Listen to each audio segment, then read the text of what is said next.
ओम शांति। आज है 29 मार्च, शिव बाबा की साकार मुरली। आज मीठे बाबा कहते हैं, तुम्हें ज्ञान से अच्छी जागृति आई है। तुम अपने 84 जन्मों को निराकार और साकार बाप को जानते हो। तुम्हारा भटकना बंद हुआ। प्रश्न, ईश्वर की गतमत न्यारी क्यों गाई जाती है? उत्तर, क्योंकि वह ऐसी मत देते हैं जिससे तुम ब्राह्मण सबसे न्यारे बन जाते हो। तुम सबकी एक मत हो जाती है। ईश्वर ही है जो सबकी सद्गति करते हैं। पुजारी से पूज्य बनाते हैं, इसीलिए उनकी गत मत न्यारी है, जिसे तुम बच्चों के सिवाय कोई समझ नहीं सकता। ओम शांति। तुम बच्चे जानते हो, बच्चों की अगर तबीयत ठीक नहीं होगी तो बाप कहेंगे, भल यहाँ सो जाओ। इसमें कोई हर्जा नहीं, क्योंकि सिके लधे बच्चे हैं, अर्थात 5000 वर्ष बाद फिर से आकर मिले हैं। किसको मिले हैं? बेहद के बाप को। यह भी तुम बच्चे जानते हो, जिनको निश्चय है बरोबर हम बेहद के बाप से मिले हैं, क्योंकि बाप होता ही है एक हद का और दूसरा बेहद का। दुख में सब बेहद के बाप को याद करते हैं। सतयुग में एक ही अलौकिक बाप को याद करते हैं, क्योंकि वहाँ है ही सुखधाम। लौकिक बाप उसको कहा जाता है जो इस लोक में जन्म देता है। पारलौकिक बाप तो एक ही बार आकर तुमको अपना बनाते हैं। तुम रहने वाले भी बाप के साथ अमर लोक में हो, जिसको पारलौकिक परमधाम कहा जाता है। वह है परे ते परे धाम। स्वर्ग को परे ते परे नहीं कहेंगे। स्वर्ग नर्क यहाँ ही होता है। नई दुनिया को स्वर्ग और पुरानी दुनिया को नर्क कहा जाता है। अभी है पतित दुनिया, पुकारते भी हैं, हे पतित पावन आओ। सतयुग में ऐसे नहीं कहेंगे। जब से रावण राज्य शुरू होता है तब पतित बनते हैं, उनको कहेंगे 5 विकारों का राज्य। सतयुग में है ही निर्विकारी राज्य। भारत की कितनी जबरदस्त महिमा है, परंतु विकारी होने के कारण भारत की महिमा को जानते नहीं। भारत संपूर्ण निर्विकारी था जब ये लक्ष्मी नारायण राज्य करते थे। अभी वह राज्य नहीं है। बाबा कहते, वह राज्य कहाँ गया? ये पत्थर बुद्धियों को मालूम नहीं और सभी अपने अपने धर्म संस्थापक को जानते हैं। एक ही भारतवासी हैं जो न अपने धर्मों को जानते न धर्म संस्थापक को जानते, और धर्म वाले अपने धर्मों को तो जानते हैं, परंतु वह फिर कब स्थापन करने आए यह नहीं जानते। सिख लोगों को भी ये पता नहीं है कि हमारा सिख धर्म पहले था नहीं। गुरु नानक ने कहा स्थापन किया आकर, तो जरूर फिर सुखधाम में नहीं रहेगा। तभी गुरु नानक आकर फिर स्थापन करेंगे, क्योंकि वर्ल्ड की हिस्ट्री ज्योग्राफी रिपीट होती है ना। क्रिश्चियन धर्म भी नहीं था, फिर स्थापन हुई। पहले नई दुनिया थी, एक धर्म था, सिर्फ एक भारतवासी ही थे। एक धर्म था, फिर तुम 84 जन्म लेते लेते यह भी भूल गए कि हम ही देवता थे। फिर हम ही 84 जन्म लेते, तब बाप कहते हैं, तुम अपने जन्मों को नहीं जानते हो। मैं बतलाता हूँ। आधा कल्प राम राज्य था, फिर रावण राज्य हुआ। पहले है सूर्यवंशी घराना, फिर चंद्रवंशी राम राज्य। सूर्यवंशी लक्ष्मी नारायण के घराने का राज्य था। जो सूर्यवंशी लक्ष्मी नारायण के घराने के थे सो 84 जन्म ले अभी रावण के घराने के बने हैं। आगे पुण्य आत्माओं के घराने के थे, अभी पाप आत्माओं के घराने के बने हैं। बाबा कहते 84 जन्म लिए, वे तो 84 लाख कह देते, अब 84 लाख का कौन बैठ विचार करेंगे। इसीलिए कोई का विचार चलता ही नहीं। अभी तुमको बाप ने समझाया, तुम बाप के आगे बैठे हो। निराकार बाप और साकार बाप दोनों ही भारत में नामी ग्रामी हैं, गाते भी हैं, परंतु बाप को जानते नहीं। अज्ञान निद्रा में सोए पड़े हैं। ज्ञान से जागृति होती है। रोशनी में मनुष्य कभी धक्का नहीं खाते, अंधियारे में धक्का खाते रहते हैं। भारतवासी पूज्य थे, अभी पुजारी हैं। लक्ष्मी नारायण पूज्य थे ना, यह किसकी पूजा करेंगे? अपना चित्र बनाए, अपनी पूजा तो नहीं करेंगे। यह तो नहीं हो सकता। तुम बच्चे जानते हो हम ही पूज्य, सो फिर कैसे पुजारी बनते हैं? ये बातें और कोई समझ नहीं सकते, बाप ही समझाते हैं। इसीलिए कहते हैं ईश्वर की गत मत न्यारी है। अभी तुम बच्चे जानते हो बाबा ने हमारी सारी दुनिया से गत और मत न्यारी कर दी है। सारी दुनिया में अनेक मत मतांतर हैं। यहाँ तुम ब्राह्मणों की है एक मत, ईश्वर की मत और गत। गत अर्थात सदगति। अब गत का क्या अर्थ बताया बाबा ने? सदगति। सदगति दाता एक ही बाप है। गाते भी हैं सर्व का सदगति दाता राम, परंतु समझते नहीं कि राम किसको कहा जाता है। कहेंगे जिधर देखो राम ही राम रहता है। इसको कहा जाता है अज्ञान अंधियारा।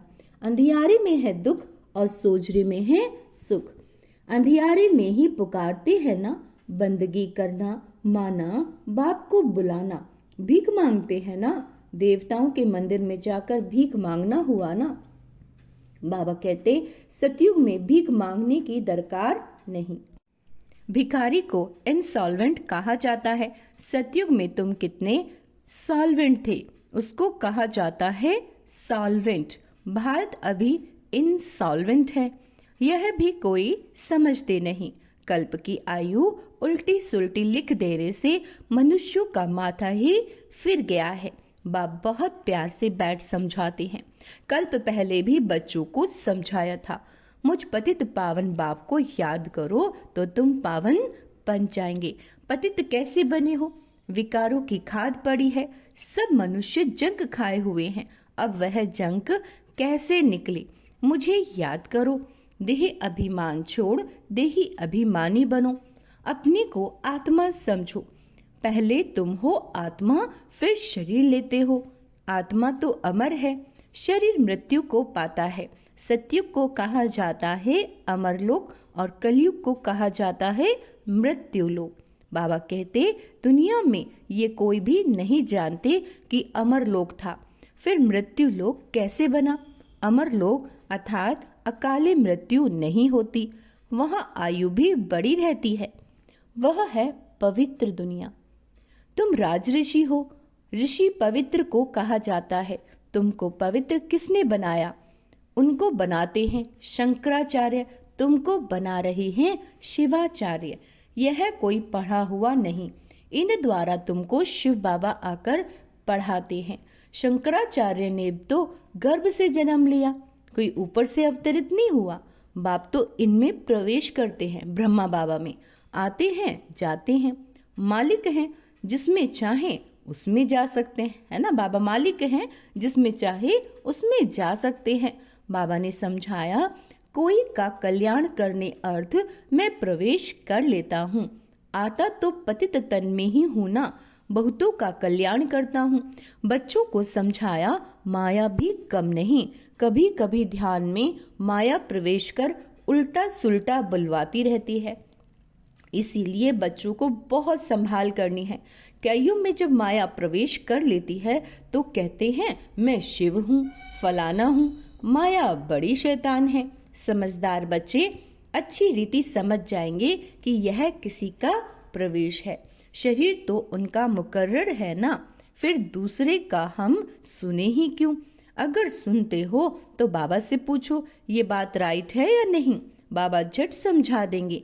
कई ब्राह्मणियां भी इन बातों को समझ नहीं सकती कि यह क्या है। कोई में तो ऐसी प्रवेशता होती है जो चमाट भी मार देते, गालियां भी देने लग पड़ते। अब बाप थोड़े ही गाली देंगे। इन बातों को भी कोई बच्चे समझ नहीं सकते।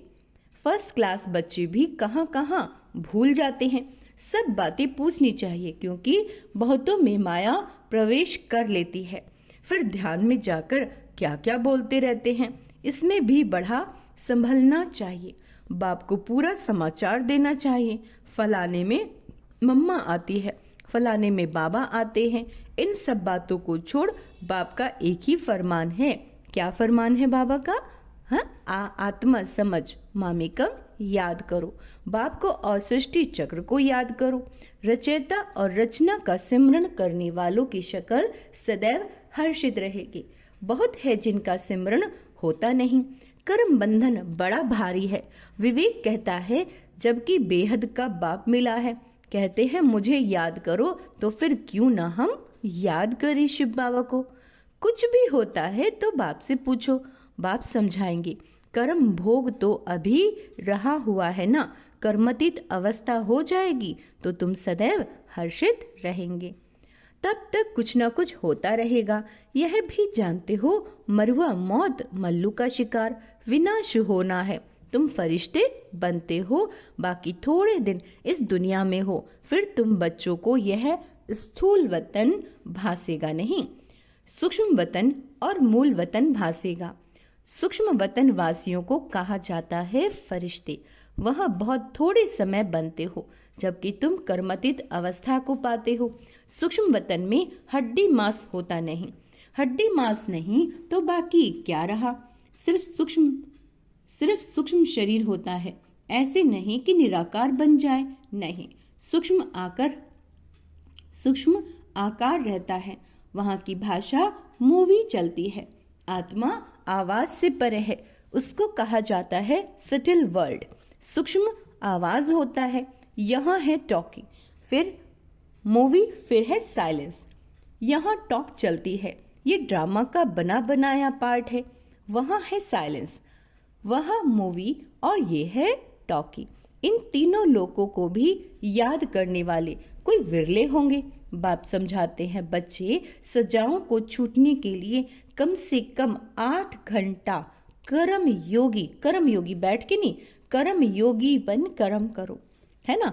8 घंटा आराम करो और 8 घंटा बाप को याद करो। इसी प्रैक्टिस से तुम पावन बन जाएंगे। चलते फिरते तो आप सुमान का अभ्यास कर सकते हैं, लाइट हाउस माइट हाउस फरिश्ते का आप सकाश भी दे सकते हैं। भिन्न भिन्न युक्तियां हैं। तो बाबा कहते इस प्रैक्टिस से तुम पावन बन जाएंगे। नींद करते हो, वह कोई बाप की याद नहीं। ऐसे भी कोई ना समझे कि बाबा के तो हम बच्चे हैं ना, फिर याद क्या करें। नहीं, बाप तो कहते हैं मुझे वहां याद करो, अपने को आत्मा समझ मुझे याद करो। जब तक योग बल से तुम पवित्र ना बनो तब तक घर भी जा नहीं सकते, नहीं तो फिर सजाएं खा के जाना होगा। सूक्ष्म वतन मूल वतन में भी जाना है, फिर आना है स्वर्ग में। बाबा ने समझाया आगे चल अखबारों में भी पड़ेगा।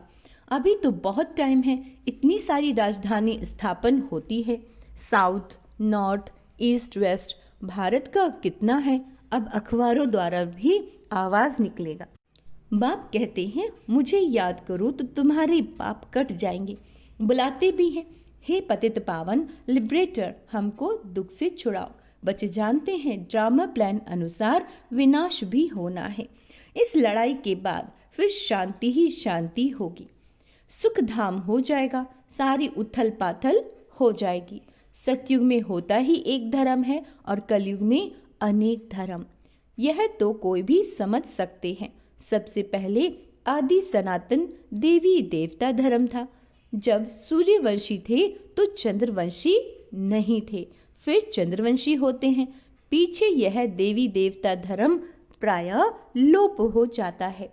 पीछे फिर और धर्म वाले आते हैं, वह भी जब तक उन्हों की संस्था वृद्धि को पाए तब तक मालूम थोड़ी ही पड़ता है।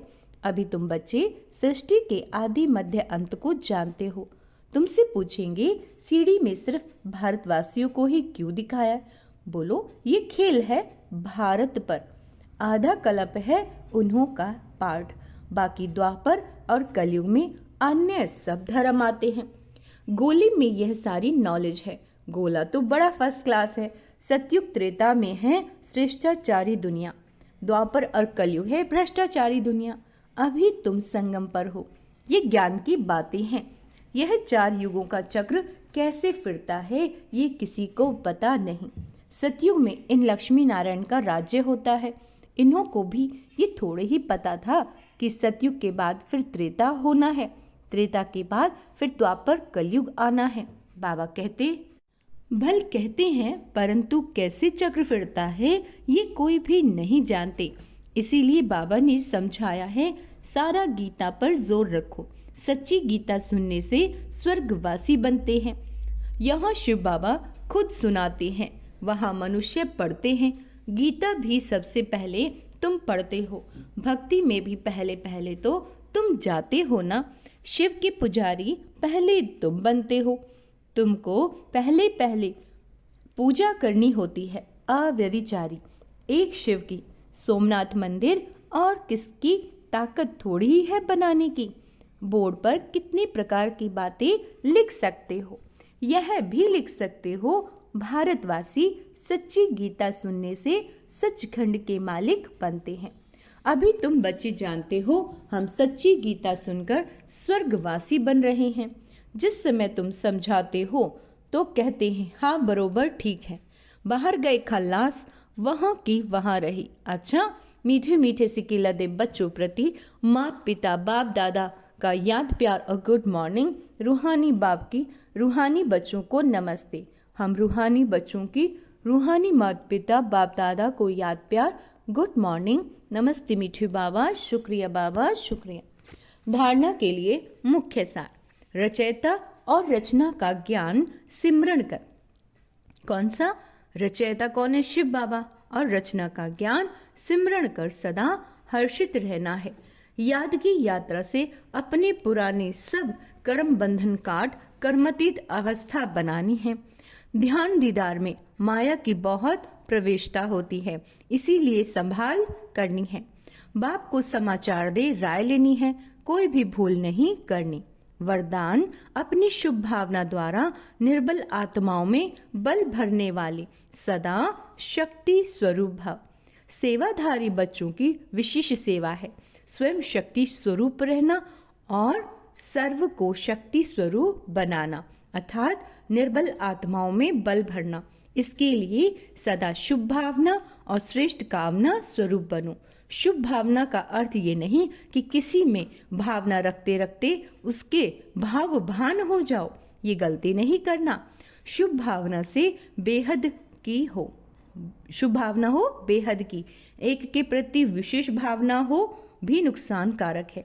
इसीलिए बेहद में स्थित हो निर्बल आत्माओं को अपनी प्राप्त हुई शक्तियों के आधार से शक्ति स्वरूप बनाओ। इसके लिए क्या करना है ना, फरिश्ता स्वरूप में स्थित होकर अपना शक्तियों की किरणें पूरे कल्प वृक्ष को दो और उसमें बाप दादाजी को भी साथ रखना, ठीक है।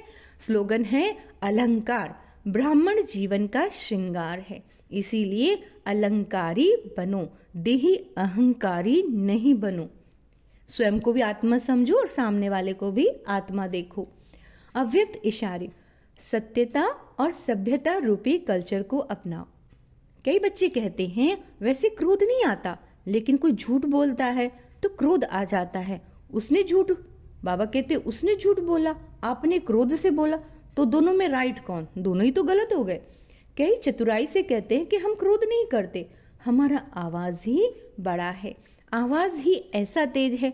लेकिन जब साइलेंस की साधनों से आवाज को कम और ज्यादा कर सकते हो, तो क्या साइलेंस की पावर से अपनी आवाज की गति को धीमी या तेज नहीं कर सकते हो? ध्यान देंगे अपने आवाज को, जब जरूरत हो तेज किया और जब जरूरत हो तो एकदम धीरे। अच्छा, ओम शांति। तो आज का स्वमान अभ्यास क्या करना है?